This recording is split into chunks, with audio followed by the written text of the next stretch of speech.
கர்த்தருடைய நாமம் மகிமைப்படுவதாக. உங்கள் யாவருக்கும் ஆண்டவராக இயேசு கிறிஸ்துவின் நாமத்தினாலே என் அன்பின் வாழ்த்துக்களை சொல்லிக்கொள்ள ஆசைப்படுகிறேன்.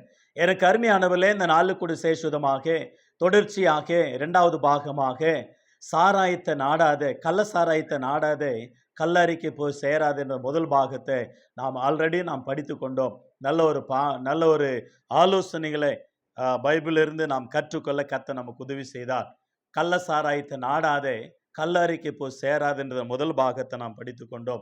இந்த நாளில் கூட விசேஷமாக சாராயமா சம்சாரமா அல்லது சாராயத்தை தேடாதே சாவை நாடாதே என்றதான இந்த தலைப்பில் அருமையாக ஒரு விழிப்புணர்வு, ஒரு அவேர்னஸ் நாம் கற்றுக்கொள்ள ஆண்டவராகிய தேவன் ஒரு விழிப்புணர்வு உண்டாகி அநேக ஜனங்கள் மனமாறத்தக்கதாக விசேஷமாக நம் இந்திய தேசத்துக்காக நாம் ஜெபிக்க நம்ம கடமைப்பட்டு இருக்கிறோம். ஏனென்றால் இந்த கள்ள சாராயம் மாற வேண்டும், டாஸ்மாக் கடைகள் மாற வேண்டும், இந்த போதை பொருட்கள் மாற வேண்டும், கஞ்சா பழக்கம் மாற வேண்டும், போதை பொருள் மாற வேண்டும், இந்த கள்ள சாராயமும் மாற வேண்டும். அதோடு கூட மரணங்கள் குறைய வேண்டும். மனிதர்கள் நல்லா வாழக்கூடிய வயதில் மரித்து போகிற இந்த மரணங்கள் மாற வேண்டும். ஆகவே சில நாடுகள் அந்த மதுபானத்தினால வளர்ச்சி அடைகிறதா, அது சாதனை படிக்கிறது என்று கேவலமாக அந்த செய்திகளை சொல்லும் பொழுது நமக்கு வெட்கமாக காணப்படுகிறது. இந்த நாட்டில் 40 கோடி லாபம் வந்தது, 41 கோடி லாபம் வந்தது, 30 கோடி லாபம் வந்தது, 200 கோடி லாபம் வந்தது டாஸ்மாக் கடை மூலமாக கள்ள சாராயத்தினால என்று அறிக்கையிடுகிற மாநிலங்களுக்கு சொல்லுகிற ஒரு எச்சரிக்கை என்னவென்றால், மனம் திரும்ப வேண்டும். அது சாதனை அல்ல, மனிதர்களாகிய நமக்கு ஒரு சோதனை. அது அந்த சோதனையிலிருந்து நாம் ரட்சிக்கப்படணுமே தவிர, நாம் விடுதலை அடையணுமே தவிர அதை சாதனையாக சொல்லக்கூடாது. ஆகவே நம் நாட்டுக்கு சொல்லுகிற ஆலோசனை முதல் பாகத்தில் நான் சொன்னேன். நல்ல அருமையாக அவர்களுக்கு குடிக்கிற குடிமகன்களுக்கு நல்ல ஒரு அவேர்னஸ் கொடுத்து நல்ல ஒரு செய்தி அவர்களுக்கு சொல்லி அவர்களை எச்சரிப்பது மிகவும் அவசியம் என்று முதல் பாகத்தில் நாம் படித்து கொண்டோம். இரண்டாவது பாகமாக இந்த நாளில் கூட விசேஷமாக நான் இந்த அரசாங்கத்துக்கு வைக்கிற ஒரு கோரிக்கை, தொடர்ச்சியாக நான் சொல்லுகிற ஒரு வார்த்தை என்னவென்றால், நீங்கள் அவேர்னஸ் கொடுங்கள். சமுதாயத்தில் எப்படி வாழணும் என்பது குறித்து இரண்டாவது பாகத்தில் சொல்லுகிற ஒரு வார்த்தை, அவேர்னஸ் கொடுங்கள். அல்லது கிறிஸ்துவர்களாகி எங்களுக்கு அந்த ஒரு அவேர்னஸ் கொடுக்கத்தக்கதான ஒரு வாய்ப்பு எங்களுக்கு தாருங்கள். ஆங்கங்க தெருக்களில் நாங்கள் கூட்டங்களை வைத்து இந்த குடிமகன்களுக்கு நல்ல ஒரு அவேர்னஸ் விழிப்புணர்வை கொடுத்து அவர்கள் மனசு மாறத்தக்கதாக, மதம் அல்ல, அவர்கள் மனதை மாறி குடிப்பழக்கத்திலிருந்து விடுதலையடையத்தக்கதாக அவங்களுக்கு விழிப்புணர்வையும் நல்ல செய்திகளையும் குட் நியூஸ் எடுத்து சொல்லி அவங்களுடைய வாழ்க்கை, அவங்க குடும்பத்தை கவனிக்கத்தக்கதா, பிள்ளைகளை கவனிக்கத்தக்கதா, ஆண்டவராகிய தேவன் அவர்களை ஆசீர்வதித்து நல்ல முறையில் திருத்தத்தக்கதாக எத்தனையோ விதமான ஆலோசனைகளை அவர்கள் சொல்வதற்கு எங்களுக்கு ஒரு அவகாசம், எங்களுக்கு ஒரு சந்தர்ப்பம் தாங்க. தெருக்களில் நாங்கள் சுவிசேஷம் சொல்ல வேண்டும், டவுன்களில் சுவிசேஷம் சொல்ல வேண்டும், குட் நியூஸ் சொல்ல வேண்டும், கிராமங்களில் அந்த குட் நியூஸ் சொல்ல வேண்டும், அவேர்னஸ் கொடுக்க வேண்டும். அநேக பட்டணங்களில் தெருக்களில் வீடு வீடாக கூட கடந்து சென்று நாங்கள் விழிப்புணர்வை கொடுத்து அவேர்னஸ் கொடுத்து குட் நியூஸ் கொடுத்து அவங்களை ஜெபித்து ஆண்டவருடைய வார்த்தை சொல்லி அவங்களுக்கு ஆண்டவருடைய சமூகத்தில் ஜெபித்து அந்த குடிப்பழக்கத்திலிருந்து அந்த குடியின் பிசாசிலிருந்து விடுதலை அடைந்து அவர்கள் ஆசீர்வாதமாக ஆண்டவராய் தேவன் சமுதாயத்தில் ஒரு நல்ல ஒரு குடும்பமா சாட்சியாக நிறுத்த ஆண்டவராகிய இயேசு எங்களுக்கு உதவி செய்த அதே இயேசு அவர்களுக்கு உதவி செய்வார், உங்களுக்கும் உதவி செய்வார். உங்களுக்காக கூட ஜெபிக்கிறோம். நம்ம தேசம் எப்படியாகிலும் சீர்பட வேண்டும், நம்ம தேசம் எப்படியாகிலும் ஆசீர்வதிக்கப்பட வேண்டும், நம்ம தேசம் ஒரு வல்லரசு நாடாக அநேக நாடுகளுக்கு ஒரு முன்மாதிரி நாடாக மாற வேண்டும் என்பது குறித்து தான் நாங்கள் எங்கள் ஆதங்கத்தை நாங்கள் சொல்லுகிறோம். சாராயமா சம்சாரமா, கள்ள சாராயத்தை நாடாத, கல்லறைக்கு போய் சேராத, கள்ள சாராயத்தை தேடாத, சாவையும் நாடாத என்று நாங்கள் எச்சரித்து சொல்லுகிற வார்த்தைகள் அவர்கள் கேட்டு அவர்கள் குடும்பங்கள் சீர்படும் என்பது குறித்து நிச்சயமாகவே இந்த சமுதாயத்துக்கு ஒரு வேண்டுகோளாக நாங்கள் வைக்கிறோம். எனவே பைபிள் எத்தனையோ பேர்கள் குடித்தவர்கள் அவர்கள் மரணம் அடைந்தார்கள். அவர்கள் ஒரு முன்மாதிரியாக எங்களுக்கு எச்சரிக்கை. அந்த அவேர்னஸ் அவைகளை படித்தது மூலமாக நாங்கள் தெரிந்திருக்கிறோம். இன்னைக்கு உலகம் முழுவதும் இருக்கிற சபைகளில் எத்தனையோ போதகர்மார்கள், பாஸ்டர்மார்கள், அநேக துன்மார்க்க காரியத்தில் வாழ்ந்தவர்கள் இன்றைக்கு சீர்பொருந்தி சீர்பட்டவர்களாய், நல்ல சமுதாயத்தில் நல்லவர்களாய், அநேகருக்கு நன்மை செய்கிறவர்களாய், ஊழியம் செய்கிறவர்களாய், ஹாஸ்டல் நடத்துகிறவர்களாய், ஸ்கூல் நடத்துகிறவர்களாய், பெரிய பெரிய கம்பெனி நடத்துகிறவர்களாய், பிசினஸ் நடத்துகிறவர்களாய், அநேகருக்கு ஆதரவாய் ஆசீர்வாதமாக எத்தனையோ பேர் சீர்பொருந்தி சீர்திருத்தம் உண்டாக்கி, ஒரு திருப்பு மனம் உண்டாக்கி, ஒரு மனமாற்றம் உண்டாக்கி, ஒரு மாறுதல் உண்டாக்கி ஆண்டவருக்காக சாட்சியா வாழ்கிறார்கள், வாழ்ந்து கொண்டிருக்கிறார்கள். அவர்களும் நீங்கள் சமுதாயத்தில் அனுமதி தந்தால், டைம் தந்தால், நேரம் தந்தால், நீங்கள் தடை செய்யாதிருந்தால் நாங்கள் தேசத்துக்கு நல்ல செய்தியை சொல்லுவோம், நல்ல அவேர்னஸ் சொல்லுவோம், நல்ல விழிப்புணர்வை சொல்லுவோம் என்பது குறித்து மனமகிழ்ச்சியாக நான் சொல்லுகிறேன்.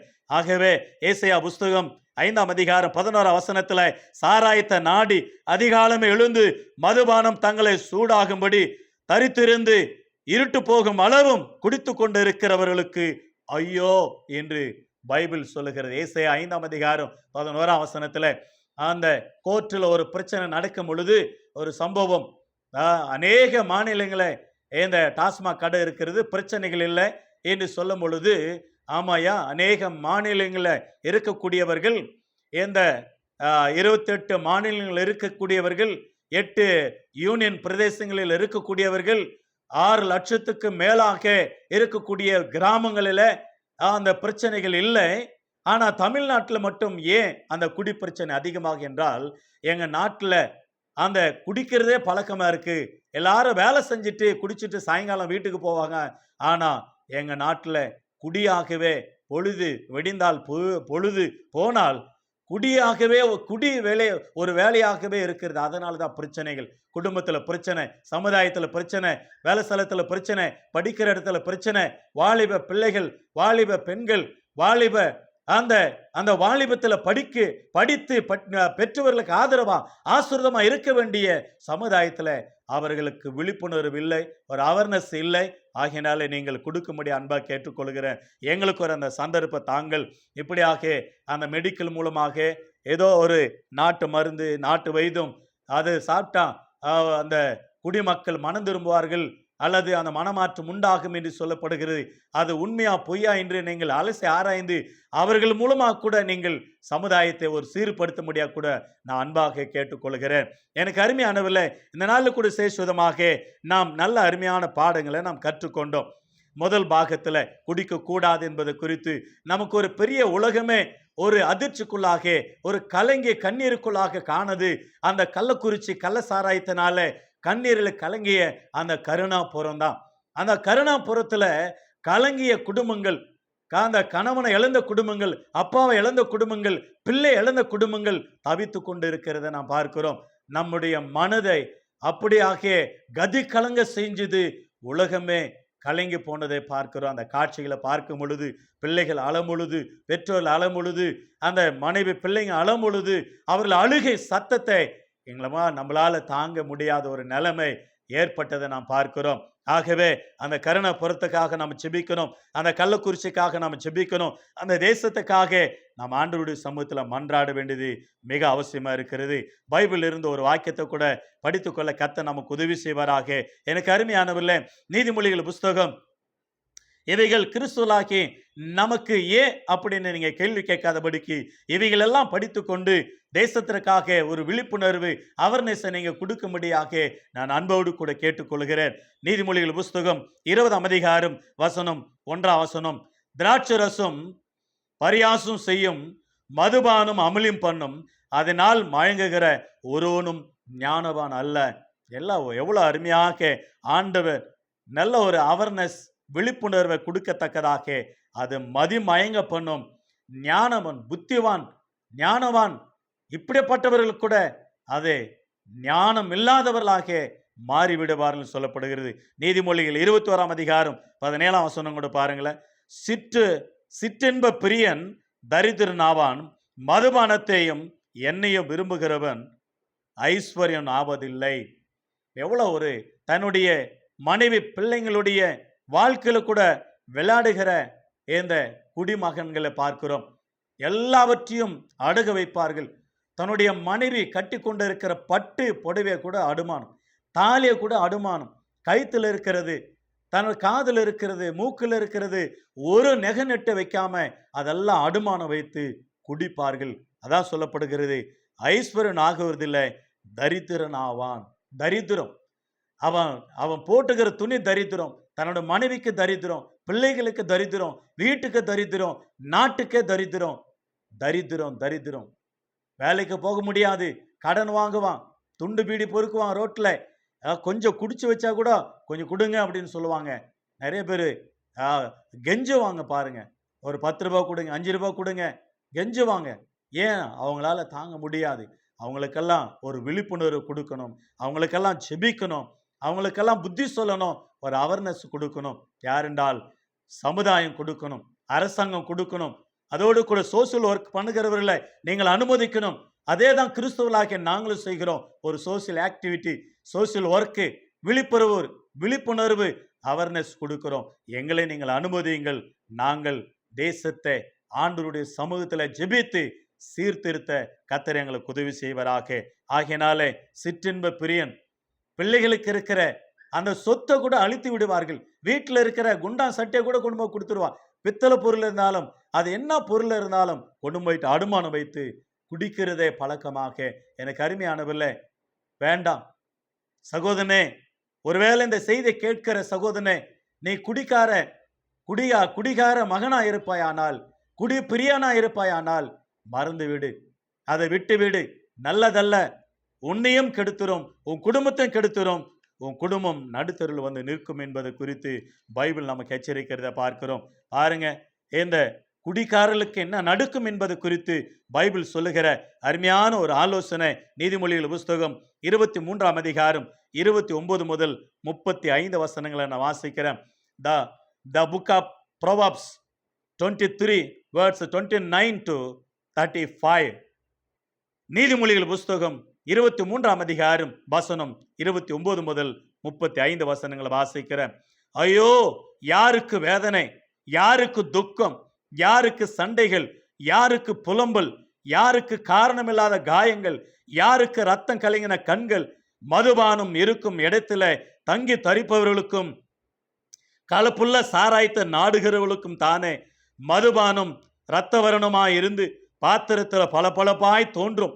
அதை நீ பாராதே, அது மெதுவாய் இறங்கும். முடிவில் அது பாம்பு போல கடிக்கும், விரியனை போல தீண்டும். உன் கண்கள் பாராஸ்திரிகளை நோக்கும், உன் உள்ளம் தாறுமாறானவைகளை பேசும். நீ நடுக்கடலில சயனித்திருக்கிறவனை போலவும் பாய் மரத்தடியில படுத்திருக்கிறவனை போலவும் இருப்பாய். என்னை அடித்தார்கள், எனக்கு நோகவில்லை, என்னை அறைந்தார்கள், எனக்கு சொரணை இல்லை. நான் அதை பின்னும் தொடர்ந்து தேட எப்பொழுது விழிப்பேன் என்பான். பாருங்க, ஒரு குடிமகன் எப்படி இருப்பான், ஒரு குடி பிரியனுக்கு என்னெல்லாம் வேதனைகள் வரும் என்பது குறித்து பைபிள் அழகாக எடுத்து வரைக்கிறத பார்க்கிறோம். ஐயோ, யாருக்கு வேதனை, யாருக்கு துக்கம், யாருக்கு சண்டைகள், யாருக்கு புலம்பல், யாருக்கு காரணமில்லாத காயங்கள், ரத்தம் கலங்கின கண்கள். குடிக்காரர்களுக்கு என்னென்னலாம் நேரிடுதோ அதெல்லாம் பைபிள் சொல்லுகிறத பார்க்கிறோம். குடித்தால் சண்டைகள், குடித்தால் பிரச்சனை, குடித்தால் போராட்டம், குடித்தால் அந்த கள்ள சாராயம் என்ன செய்யுமா, பாத்திரத்துல பளபளப்பாய் தோன்றுமா. அதை பாராதே, அதை குடிக்காதே. அதை குடித்தால் நீ தாறுமாறாய் பேசுவாய். ஒரு பெண்ணை நோக்கி பார்ப்பார், அதை விபச்சாரம் செய்யணும், கற்பழிக்கணும் என்று ஒரு தோன்றும். அப்படி செஞ்ச பிற்பாடு அவன் அந்த சிறைச்சாலை கம்பியில எண்ணிக்கொண்டு இருப்பான். சிறைச்சாலை, தன் மனைவி அநியாயமாக, தன்னுடைய பிள்ளைகள் அநியாயமாக நடுத்தொருள் விட்டுவிட்டு சிறைச்சாலையில தண்டனைக்கு குறியவனாக மாறிவிடுகிறான். இன்றைக்கு அநேக குடும்பங்களில் எல்லாம் அநேக குடிக்காரர்களை ஒரு பக்கம் இழந்திருக்கிறோம், ஒரு பக்கமாக தண்டனையாக சிறைச்சாலையில தண்டனை அனுபவித்து கொண்டு இருக்கிறார்கள். எனக்கு அருமையான கத்தொடுப்பில் நம்முடைய வாழ்க்கையில அந்த அவேர்னஸை நம்ம கொடுக்கணும். அவர்கள் அடித்தார்களாம், அவனுக்கு நோகவில்லையா, மீண்டும் எப்பொழுது நான் விழித்திருப்பேன், மீண்டும் போய் தண்ணி அடிக்கிறதுக்கு, மீண்டும் போய் நான் அதை குடிக்கணும், என்று எப்பொழுது தேடிக்கொண்டே இருப்பானா. எனக்கு அருமையான கத்தொடுப்பில் நம்முடைய வாழ்க்கையில சண்டைகள் குடும்பத்தில் வருகிறது என்றால் குடி மூலமாக தான்.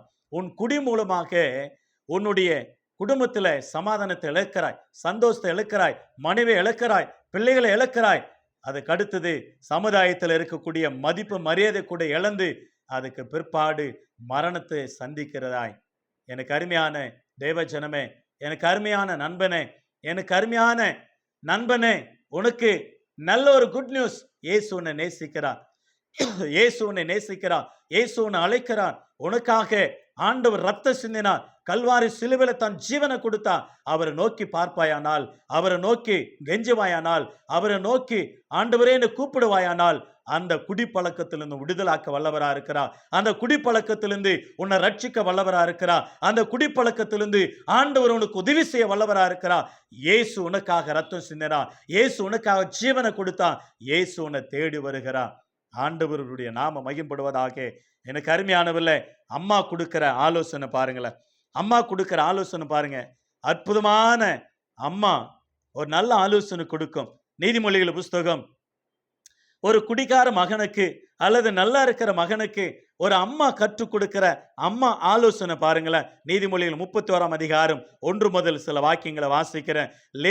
லேமுவேலுடைய தாய் அவனுக்கு கொடுக்கிற நல்ல ஒரு ஆலோசனை பாருங்களேன். நீதிமொழிகள் 31 அதிகாரம் வசனம் 1 முதல். ராஜாவாகிய லேமுவேலுக்கு அடுத்த வசனங்கள்.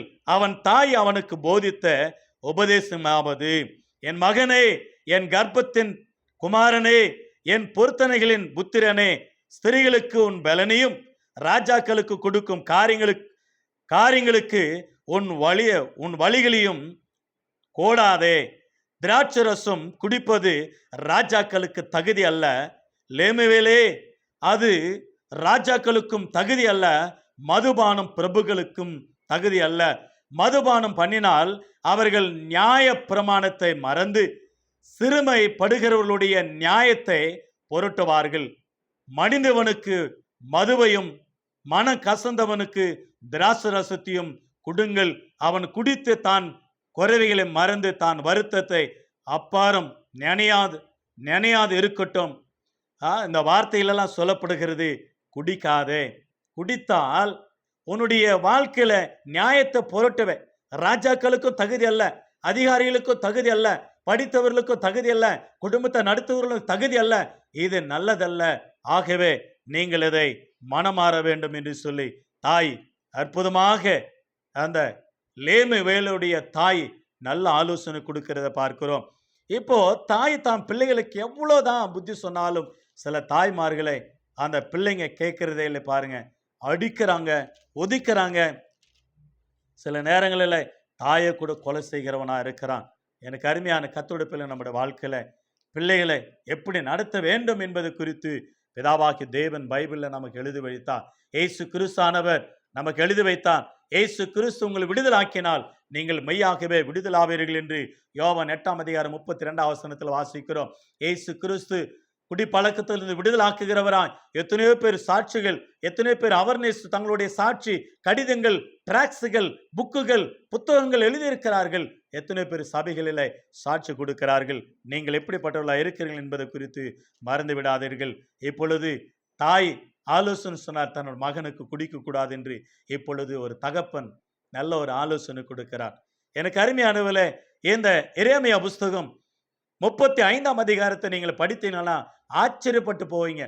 ரொம்ப அற்புதமான ஒரு அதிகாரம், ஆச்சரியமான காரியம். நீங்கள் கேட்டாவே, நீங்கள் படித்தாவே அந்த அதிகாரத்தை உங்களுக்கு ஆச்சரியமாயிடும். ஒரு கடவுள் ஒரு தேவதூதன் மூலமாக ஒரு குடும்பத்துக்கு ஒரு ஆலோசனை கொடுக்கிறார், குடிக்க சொல்றார். என்னங்க ஆச்சரியமா இருக்குல்ல? பிதாவாகிய தேவன் எரேமியா தீர்க்கதரிசியை அனுப்புறார். எங்க அனுப்புறார் என்றால் யோனாதாப் வீட்டுக்கு அனுப்புறார். யோனாதாப் வீட்டுக்கு போயிட்டு அந்த பிள்ளைங்களை நீங்க திராட்சரசம் அல்லது அந்த மதுவை குடிக்க சொல்லுங்க. நம்ம பாஷையில் சொன்னா சாராயத்தை குடிடா அப்படின்ற மாதிரியும். இப்ப கடவுளே வந்து சொன்னா எப்படி இருக்கும்? ஆச்சரியமா இருக்குல்ல? அப்பா அம்மா சொன்னா கேட்க மாட்டான், குடிக்காதன்னு சொன்னா கேட்க மாட்டான், குடிக்கிறான். இப்ப கடவுளே வந்து குடின்னு சொல்றாரு. கடவுளே வந்து குடின்றார். என்னய்யா அப்படியே ஒரு கடவுளா? எஸ். குடிக்க சொல்றாரா? எஸ். நீங்க பாருங்க. நான் படிக்கிறேன் பாருங்க. அற்புதமா இருக்கும். ஏன் குடிக்க சொல்றார்?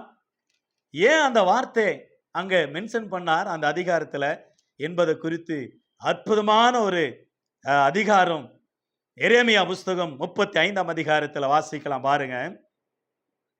ஓசியாவின் குமாரனாகிய யோயாக்கிம் என்னும் யூதா ராஜாவின் நாட்களில எரேமியாவுக்கு கர்த்தரால் உண்டான வார்த்தை, நீ ரெகபியருடைய வீட்டுக்கு போய் அவர்களோடு பேசி அவர்களை கர்த்தருடைய ஆலயத்தின் அறைகளில் ஒன்றில் அழைத்து வந்து அவர்களுக்கு திராட்சை ரசம் குடிக்க கொடு என்றார். பாருங்க எவ்வளவு ஆண்டவர் சொல்ற ஒரு வார்த்தை. அவங்களை கொண்டாந்து கர்த்தருடைய ஆலயத்தின் அறைகளில் ஒரு அறையில வைத்து அவங்களுக்கு குடிக்க கொடு.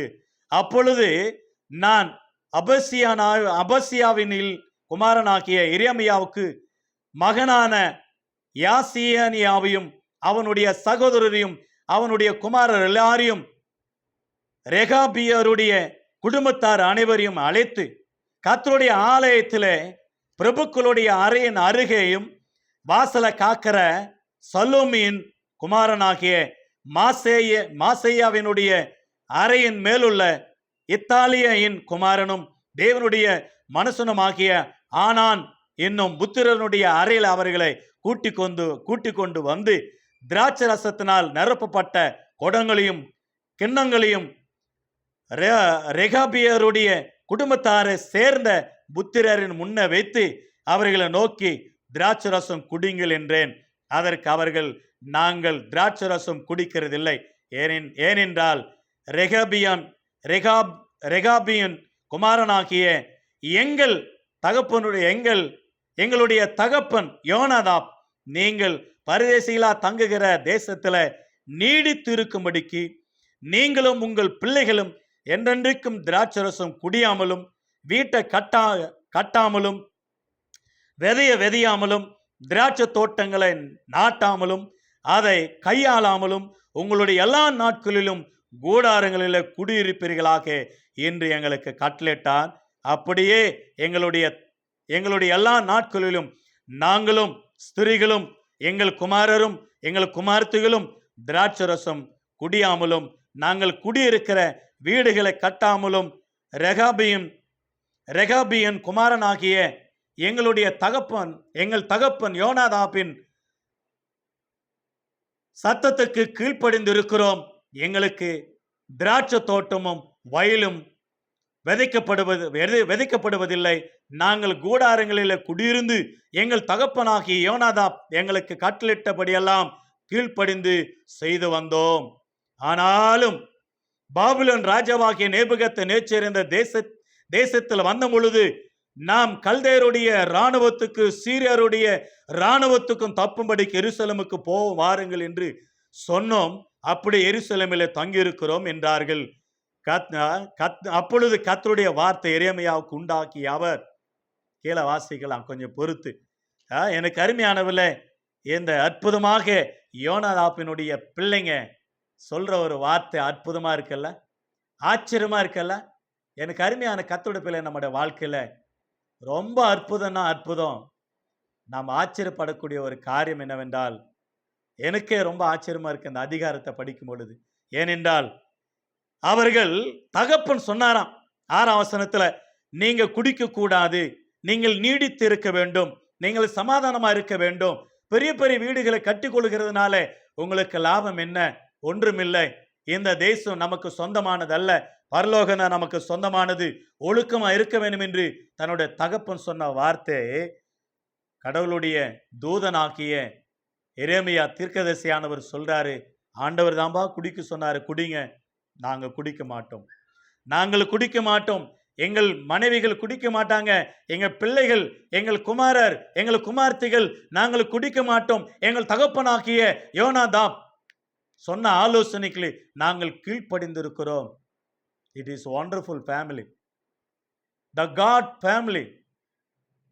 ஆண்டவருடைய வீடு, தேவனுடைய வீடு, தேவனுடைய பிள்ளைங்க கர்த்தருடைய வார்த்தையின்படி கீழ்ப்படிந்ததை பார்க்கிறோம்.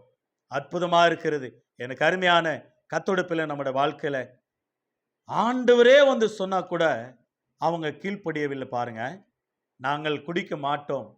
எவ்வளோ அற்புதமாக ஆண்டவர் டெஸ்ட் பண்றாரு. ஏன் இது ஆண்டவர் அப்படி சொன்னாருன்னா, அந்த குடும்பத்தினுடைய ஒழுக்கத்தை பார்த்தார், அவங்களுடைய நடவடிக்கை பார்த்தார். கடவுளுக்கு பயந்து வாழ்கிற குடும்பம், கடவுளுக்கு கீழ்ப்படுகிற குடும்பம், பெற்றோர்களுக்கு கீழ்ப்படுகிற குடும்பம், பெற்றோர்களோட வார்த்தை மதிக்கிற குடும்பம், கடவுளுக்காக சாட்சியா இருக்கிற குடும்பம், இந்த குடும்பத்துல என்ன நடக்குது என்பது குறித்து அநேக ஜனங்கள் அறிய வேண்டும் என்று ஒரு டெஸ்ட் வைத்தார். அந்த டெஸ்ட்ல, அந்த சோதனையில அவங்க வின் ஆயிட்டாங்க, வெற்றி பெற்றார்கள்.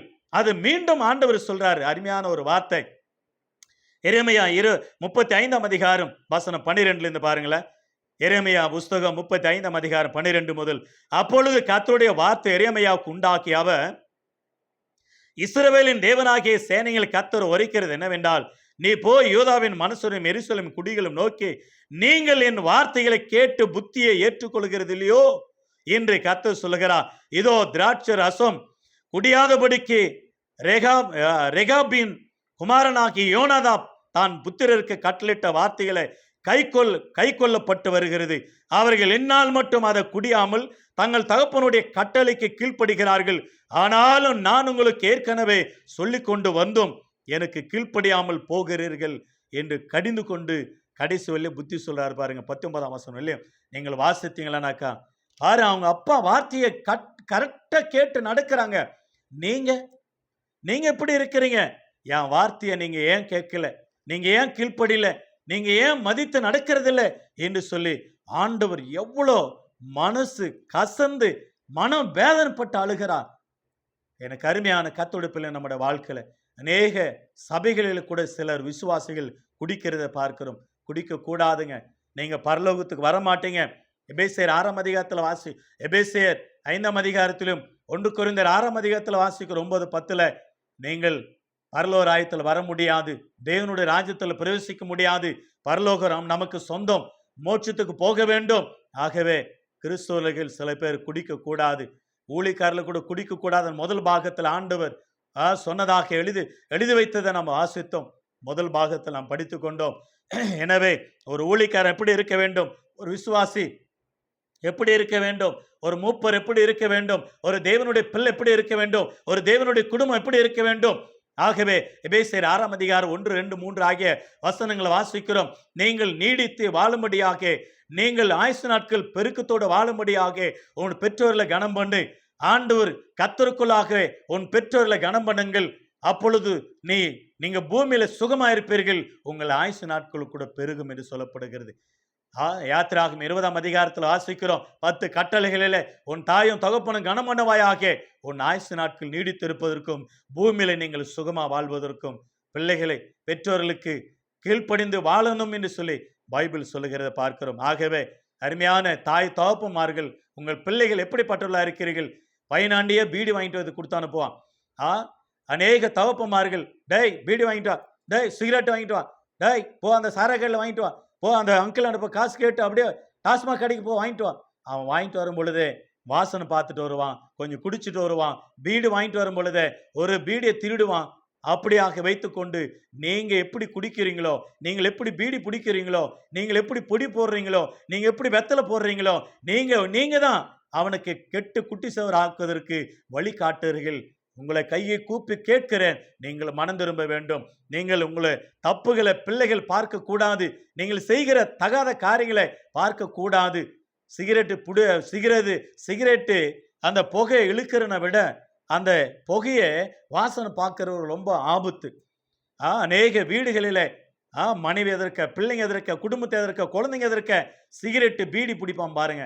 அது ரொம்ப தப்பு. உன்னை விட உங்க வீட்டில் இருக்கிறவங்களுக்கு அந்த புகை பகையாக மாறி, வியாதியாக மாறி, கேன்சராக மாறி, ஒரு பெரிய வியாதி மரணத்தை கொண்டு வந்து கொடுக்கிறது. மனம் திரும்ப வேண்டும் என்று சொல்லி நான் அன்பா கேட்டுக்கொள்கிறேன்.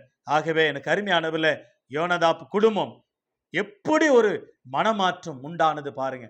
ஆண்டவர் டெஸ்ட் பண்ணி சொல்றாரு, எரேமியா எப்படி வார்த்தைக்கு ஜனங்கள் கீழ்ப்படியாம இருக்கிறார்கள் பாரு, யோனதாப் குடும்பம் எப்படி இருக்கிறது. ஆகவே ஆண்டவர் குடிக்க வைக்கணுன்றதல்ல, ஒரு டெஸ்ட் பண்ணி பார்த்தார். அந்த டெஸ்ட்ல அவருக்கு ஜெயிச்சதை நாம் பார்த்தோம். ஆகவே எனக்கு அருமையான கர்த்தருடைய பிள்ளை, நம்முடைய வாழ்க்கையில சாராயமா சம்சாரமா உங்க வீட்டை பாருங்க, உங்க பிள்ளைங்களை பாருங்க. சமுதாயத்தில் உங்கள் பேர் கெட்டு போகாதபடிக்கு, சமுதாயத்தில் உங்கள் பேர் ஆசீர்வதிக்கப்படத்தக்கதாக, உங்கள் குடும்பம் ஆசீர்வதிக்கப்பட்டதாக, நீங்கள் ஆசீர்வாதம் இருக்கும்படியாக உங்களுக்காக நாங்கள் ஜெபிக்கிறோம். கிறிஸ்துவின் சபையார் உங்களை வாழ்த்துக்கள் சொல்லப்பட்ட வார்த்தையின்படி. ஆகவே சபைகள் எல்லாரும் தேவதாசர்கள், தேவ ஊழியர்கள், விசுவாசிகள் நம்ம இந்திய தேசத்துக்காக நம்ம திறப்பில் நின்று முழங்கால் படிட்டு ஜெபிப்போம். வாரத்தில் ஒரு நாள் உபவாசம், சபைகளில் வெள்ளிக்கிழமை தோறும் உபவாசம், சனிக்கிழமை தோறும் உபவாசம், திங்கட்கிழமை தோறும் உபவாசம் இருக்கிற அந்தந்த சபைகள் தேசத்துக்காக ஜெபிங்கள். குடி கள்ளசாராயம் ஒழிய வேண்டும், டாஸ்மாக் கடைகள் ஒழிய வேண்டும், போதைப் பொருள் ஒழிய வேண்டும், எந்த வாலிபர்கள் மனம் திரும்ப வேண்டும், வாலிப பெண்கள் மனம் திரும்ப வேண்டும், படிக்க வேண்டும். நம்ம சமுதாயத்தில் பிள்ளைகள் பெற்றோர்களுடைய வார்த்தை கேட்டு நடக்க வேண்டும். ஆகவே அதுக்காக ஜெபிக்கலாம். நீங்கள் குட் நியூஸ் சொல்லுங்க, அவேர்னஸ் கொடுங்க, ஆண்டவர் வார்த்தையை சொல்லுங்க. ஆண்டவருக்காக வாழ வேண்டும். சாட்சி சமுதாயத்தில் நீங்கள் சாட்சியா வாழ வேண்டும் என்று சொல்லி அவேர்னஸ் கொடுப்போம், ஜெபிப்போம். ஒரு விழிப்புணர்வை தேசத்துக்கு கொடுப்போம். வாலிபர்களை கர்த்தரிடத்துல நடத்துவோம். தேசத்துக்காக நாம் திறப்பில் நின்று ஜெபிக்க கர்த்தர் நமக்கு உதவி செய்வாராக. ஒரு எஸ்தரை போல, ஒரு நெகேமியை போல, ஒரு மோசேயை போல, ஒரு யோசுவா போல, அருமையாக ஒரு எலியா போல, ஒரு எலிசா போல, ஒரு தானியேலை போல, ஷாத்ராக் மேஷாக் போல, ஒரு பவுலை போல, ஒரு தீத்தை போல, ஒரு பரிசுத்தவான்களை போல, ஒரு தானியேலை போல நாம் தேசத்திற்காக திறப்பில் நின்று ஜெபிக்க, ஒரு யோபை போல, ஒரு அருமையாக நோவா போல அருமையாக தேசத்துக்காக திறப்பில் நின்று இயேசு கிறிஸ்து இந்த பூமியில திறப்பில் நின்று ஜெபித்தார். பிதாவை நோக்கி ஜெபித்தார். இவர் செய்கிறது என்னதென்று அறியாமல் இருக்கிறார்கள், இவர்கள் பாவங்களை சாபங்களை மன்னியும் என்று சொல்லி ஜெபித்தார். நாமும் தேசத்திற்காக ஜெபிக்கலாம். கர்த்தர் நமக்கு உதவி செய்வாராக. கர்த்தருடைய நாமம் மகிமைப்படுவதாக. நாம் எல்லாரும் தலையில் தாழ்த்து நாம் ஜெபிக்கலாம். கர்த்தருடைய நாமம் மகிமைப்படுவதாக. தேங்க்யூ. கேட்ட உங்களை யாவரும் இயேசுவின் நாமத்தில் வாழ்த்துகிற. God bless you. ஜெபிக்கலாம். ஹல்லேலூயா. Thank you Holy Spirit. நன்றி நன்றி பரிசுத்த ஆவியானவரே, நன்றியோடு துதிக்கிறோம். இயேசுவின் நாமத்தினாலே எங்கள் இந்த தேசத்துக்காக ஜெபிக்கிறோம்.